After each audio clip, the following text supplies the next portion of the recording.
అని అనుకుంటారు అని అనుకుంటున్నాను. సార్, ఇండస్ట్రీకి ఇంత ఇంపాక్ట్ చేసే ఒక సమస్య వచ్చినప్పుడు మాట్లాడకపోవడం కూడా మీరు నిజంగానే మీకు నచ్చలేదని చెప్పారు. మాట్లాడటం కూడా అంటే అల్లు గారు లాంటి పెద్ద వ్యక్తి ఇందులో ఇన్ని సంవత్సరాల జర్నీ ఉంది మీకు, మీరు మాట్లాడకపోవడం కూడా ఇబ్బంది కదా. అవునండి, అందుకని మీరు చెప్పాల్సింది కదా.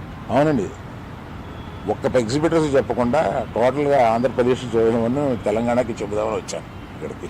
ఈ సమస్య అయిపోయాక వచ్చారు మీరు. లేదు అవలా. ముందు చెప్పాలి కదా.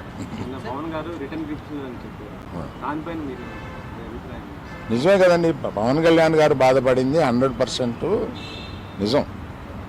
ఆయన సినిమా వస్తుంటే మేము థియేటర్ మూసేస్తాం అని అంటే ఆయన బెదిరిస్తున్నారా ఏంటి? అంటే నిన్న వాళ్ళు చెప్పడం ఏంటంటే మేము ఎక్కడ కూడా అఫీషియల్గా థియేటర్స్ని మేము మూసేస్తున్నామని ఎవరు అఫీషియల్ నోట్ రిలీజ్ చేయలేదు.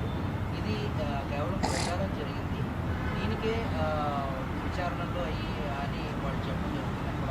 అండ్ ఇంకో విషయం ఏంటంటే మీరు ఆ నెలల్లో లేకపోయినా ఇండస్ట్రీలో ఒక పెద్దగా మీరు ఎందుకని ఇనిషియేషన్ తీసుకోలేదు, అంటే వెళ్ళి కలవాలి కాదండి. నిజంగా యూనిటీ అనేటువంటిది ఇప్పుడు ప్రస్తుతం ఉన్నటువంటి కానీ ఇన్ని 3 బాడీస్ ఉండగా ఏ ఇండివిజువల్ వచ్చి తీసుకోరు, బాడీస్ తీసుకోవాలి.